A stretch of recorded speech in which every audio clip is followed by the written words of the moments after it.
Well, power outages are definitely here to stay, at least for the short term, another 18 months, according to Eskom, because the infrastructure is buckling under strain. The continuing load shedding is certainly hitting business hard. Some companies, especially small scale, are forced to close shop every time there's no power. As rotational scheduled power outages continue, we are interrogating how businesses can ensure sustainability. Joining me now in the studio is independent investment analyst Chris Gilmore to talk about this. Chris, good morning. Thank you very much, sir, for coming in. It must be very tough to be in retail nowadays under the current Eskom power challenges. Dan, good morning. You're quite right. It's extremely tough.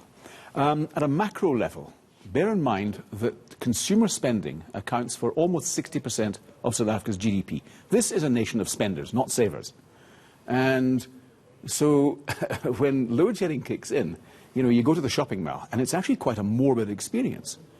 Far from being a destination shop, people just want to get in and get out as quickly as possible. Even the big malls, the ones that have got generators, it's kind of low lighting, it's not nice. And in many ways, particularly in Johannesburg and surrounding areas, going shopping on a Saturday, on a weekend, is a form of entertainment. It's not just the shopping per se.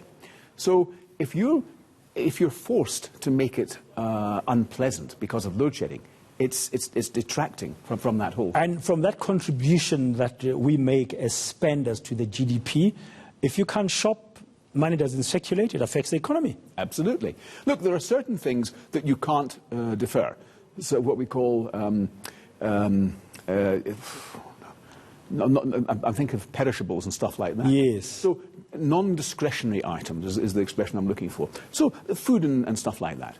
So you can't defer that type of purchase. But again, even so, you're probably not going to spend as much as you would before that.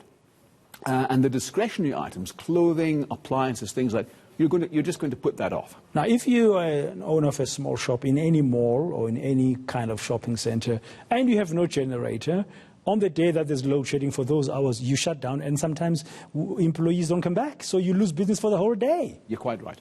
And eventually, some of these operators will go out of business. Now, the more enlightened people, if you go back to 2008, when this whole thing really started with a vengeance, the more enlightened operations started putting their own generators in. But you've got to bear in mind, that comes at a huge cost. It's hideously expensive to run a generator to power an entire store for a day or a week or whatever. So they had to balance the cost of that against the possible loss of business. So today, you've got a lot of people who didn't do that all those years ago, thinking reasonably and naturally that electricity would, the situation would stabilize. It's far from that. It's actually got worse over the past 12 years. It's quite inconceivable. You would never have thought that would have happened. But it's actually got worse. So now they're in the invidious position. What do? Do they go and buy a small generator, a big generator? As I say, the cost is there. It's a huge cost. Just to power a reasonable sized generator, 5 kVA, is going to cost you something like 160, 170 rands an hour, at an individual level. So you've got to be sure that you're going to be able to generate enough business to make it worth your while. And if your business is a small and medium size shop in the retail space anywhere in the country, is to do with non-discretionary expenses, you really have no choice, because you need that refrigerator to keep your perishables fresh. Otherwise, customers won't come and you're going to lose the stock anyway. Quite right. It will deteriorate very, very rapidly if you don't have fridges. And again, these things, they chow up the electricity very, very. Now, what about those who are selling discretionary stuff, your luxury goods? I'm thinking of a small jewelry that's in a shopping center. He didn't invest, or she didn't invest in a generator so many years ago, and now suddenly it's there, because nobody buys jewelry every day. People buy jewelry for special occasions, an anniversary, a wedding, a present, or something like that. That must be tough for those kind of retail spaces. It's even tougher, because selling those kind of goods, there's an element of theatre attached to it. You go in there and you want to be able to see it in good lighting. You want to be able to look at it and feel it and touch it and play around with it. And, if it's in darkness, you've got a major problem. So, yeah, it really is, you're catching all the negatives here. Yeah, and in a very ironic way, that's a sector, you mentioned the retail, so that creates a lot of jobs, especially around December, Christmas time. We're about to get the jobs numbers tomorrow from the quarterly labor survey. We don't know how they're going to look like. People are expecting an upswing a bit because of the retail space.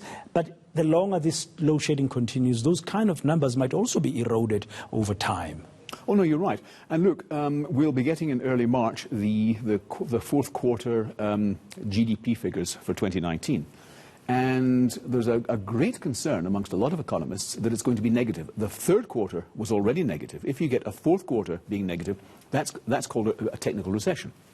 And the first quarter may even be negative as well. Again, coming back to your point, load shedding, if this is going to go on for 18 months, I think by definition you are going to see the economy just virtually grinding to a halt or going negative slightly. Yeah, and the retail sector will suffer even more when it comes to that, because when it goes into technical recession, it hits our pockets, and we as consumers now, as spenders, as you said when we started these conversations, won't be able to fire up our GDP numbers going forward anyway. No, you're quite right. It's a vicious cycle.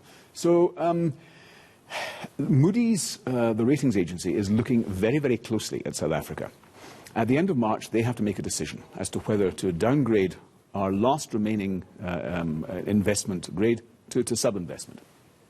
So Tito Mboweni, the finance minister, later in the month, and then this week, President Cyril Ramaphosa have got huge tasks on their hand. They've got to try and convince Moody's that that we're going to be able to try and pull the rabbit out of the hat, so to speak. Or make some difficult decisions and implement them. Yes.